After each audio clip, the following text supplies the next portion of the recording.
There'll be an appeals process that could go on for some time. Will Mahmud Khalil be deported from the United States? Quick answer on that, please. Yes, he will, as will anyone who preaches hate for America. His organization said they wanted to eradicate Western civilization. Look, under this country, under this administration, under President Trump, people who hate America, who threaten our citizens, who rape, who murder, and who support those who rape and murder are going to be ejected from this country. And I just wish a fraction of the media outrage that we had over deporting terrorists and deporting monsters and deporting their sympathizers from this country was spent crying over the blood that was shed of American women and children over the last 4 years, or crying over the 500,000 children that Biden trafficked into this country, or crying over the neighborhoods destroyed by gangs and drugs and fentanyl. Cemeteries are filled with tombstones from Americans that were killed by Joe Biden and Mayorkas and his administration, suffering beyond. There are many words that we could use to describe Donald Trump's administration. Chaotic comes to mind. So does corrupt, but criminal stands out amongst them all. He is running a criminal operation, constantly breaking the law like he did when he was a private citizen, constantly undermining, if not attacking our Constitution, the rule of law. And nowhere is that clearer than in Donald Trump's detainment and disappearing of lawful permanent residents with no due process. And now, as we are learning, no just cause even from the highest ranking administration officials, which we just saw in a leaked report that shows Donald Trump broke the law in one of the biggest scandals we have seen in his presidency. We're going to get into it all. But before we do, if I could quickly ask you to leave a like on this video, and if you haven't already, and you enjoy our channel, to hit that subscribe button. It goes a long way, and it really does mean a lot to me now. Before we can hear about this leaked report from inside the State Department that shows Donald Trump is running a criminal administration, a criminal organization. At this point, I want to hear from Senator Chris Murphy, who gave some important context on this story, and so many like it. A young man by the name of Mahmud Khalil, an immigrant and a legal permanent resident of the United States, is being held right now in prison, even though no criminal charges have been filed against him. Now, I want to tell you why that should matter to every single American. Khalil is a recent graduate of Columbia University. He opposed Israel's military operation in Gaza. He has deep animus toward Israel's policies and the U.S. support for those policies. He helped organize the protests over Gaza at his university last year. You can disagree with his views or his politics, but there is no evidence he has broken any law. But last weekend, Trump officials entered his apartment and took him into custody. They brought him to a detention facility in New Jersey at first, but when his family went to visit him, he wasn't there. For a while, his family and his lawyer had no idea where he was. They eventually found out that he was being held in a detention facility in Louisiana, and that's where he still is today. In dictatorships, they call this practice being disappeared. No charges, no claims of criminal behavior. The White House doesn't claim he did anything criminal. He's in jail because of his political speech. And here's why everybody should care. In America, your political speech is protected, whether or not the president likes what you say. But today, if you're loyal to Donald Trump, your speech is going to be protected, even if it's hate speech. You can be Marco Ellis, an employee of Doge, who said he, quote, was racist before it was cool, and, quote, normalize Indian hate. And the vice president of the United States will tweet in your defense.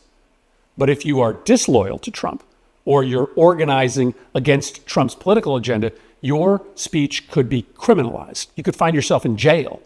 Now, Trump chose to begin by disappearing a Palestinian immigrant, hoping that his place of birth and his immigrant status would just cause people to look the other way. But we cannot.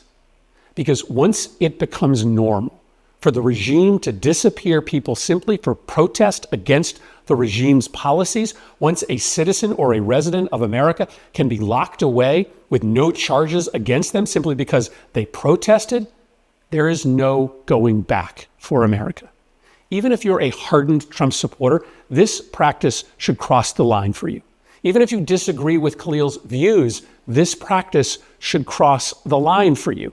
This has nothing to do with supporting Trump. This is about supporting an American value, maybe the most important American value, protecting free speech, even if it's speech you disagree with.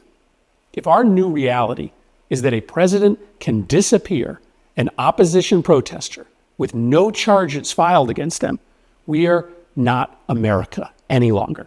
Today it's Mahmud Khalil. Tomorrow it's me or you. Now you can disagree with peaceful protests across the country. You can disagree with their message. You can disagree with how they deliver it. You can disagree with protests on college campuses. You can disagree with protests as written in op-eds. But freedom of speech is something that we on the liberal side of things actually care to defend.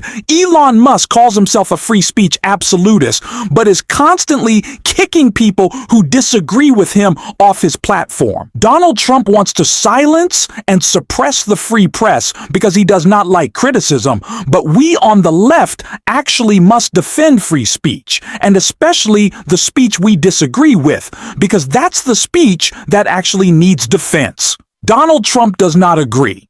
He thinks he can police. He thinks he can police protest. He thinks he can police speech.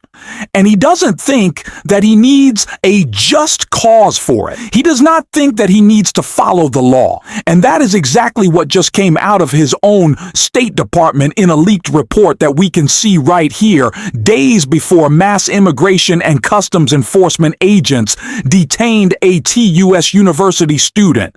The State Department determined that the Trump administration had not produced any evidence showing that she engaged in anti-Semitic activities or made public statements supporting a terrorist organization, as the government has alleged. The finding contained in a March memo that was described to the Washington Post said Secretary of State Marco Rubio did not have sufficient grounds for revoking this student's visa under an authority empowering the top U.S. diplomat to safeguard the foreign policy interest of the United States.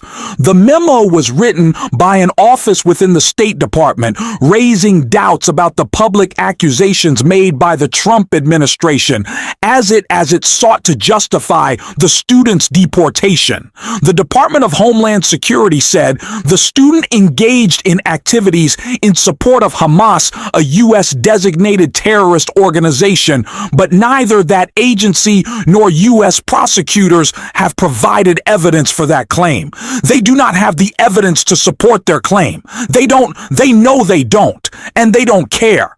They see this as a wedge issue that Democrats and members of the media, the mainstream press, are going to be too afraid to speak out against, because it is a topic in which so many, as I've said before, feel a little queasy, feel a little uncomfortable speaking on. But again, those are the instances in which we need to be the most staunch defenders of free speech. When we disagree with what is being said, Donald Trump wants to find a wedge in all of these issues. So Democrats are afraid to speak out. Folks should be able to speak out, say how they feel, stand up for human rights, stand up for the rights of people who are being oppressed, stand up for people who are being oppressed in our own country.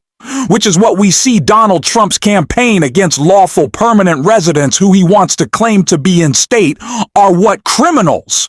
In the case of Abrago Garcia, shipping them off to concentration camps in El Salvador, again, without due process or cause.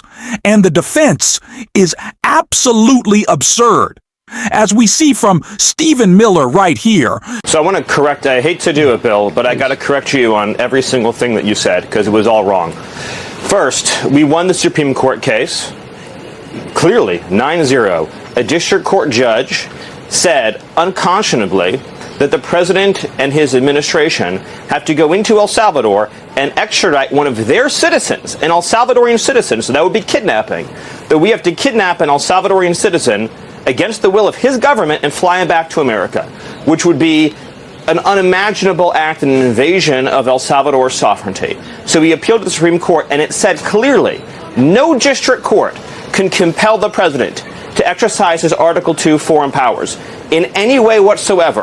DOJ called me after that Supreme Court ruling, and they said, this is amazing. We won this case 9-0. We are in excellent standing here. So this has been portrayed wrong for 72 hours in the media.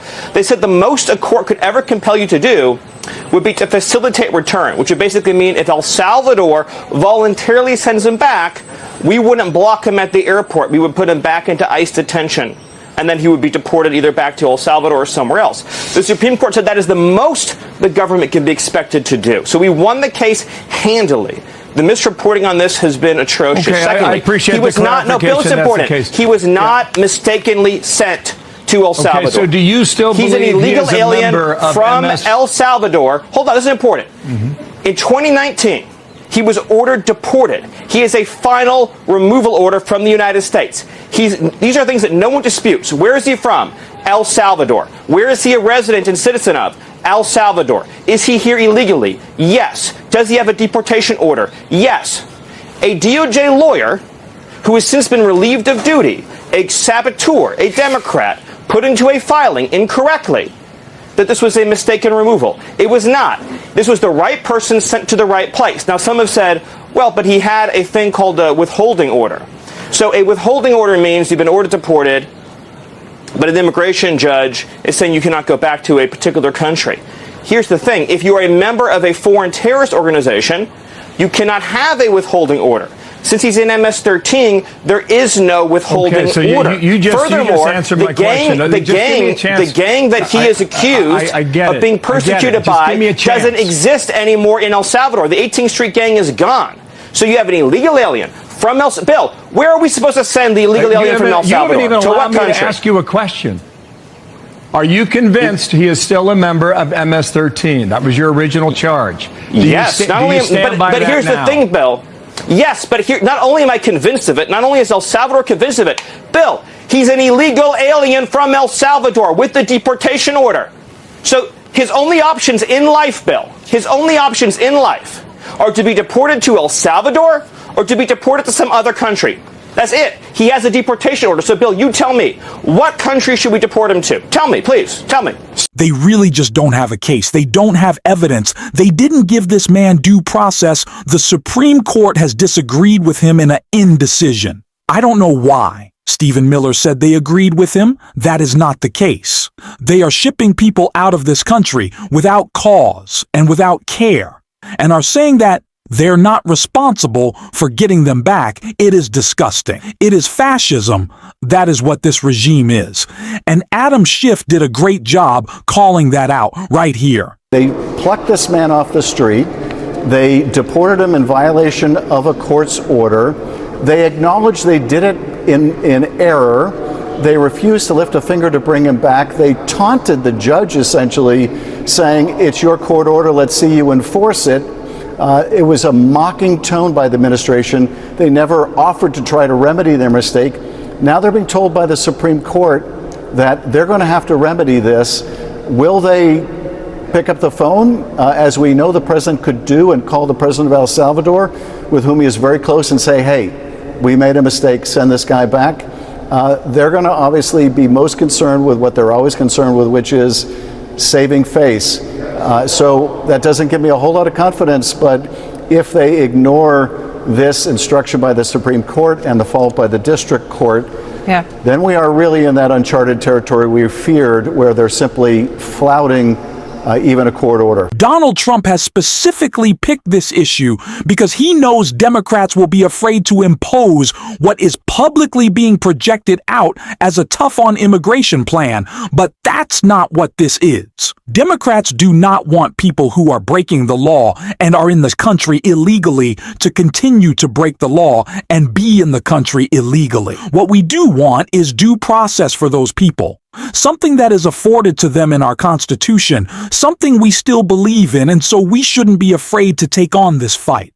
A fight over human rights because of message testing. No, we have to say what is actually the truth, that Donald Trump is shipping people to foreign prisons without cause, without due process, and in a violation of their human rights that is more important than any message testing could be. So let's call it out. It's what we're doing on this show. And if you want to support that, as always, you can hit that subscribe button, leave a like on this video, and if you stuck around to the end, you can drop a blue heart in the comments, and until next time, I'll see you soon.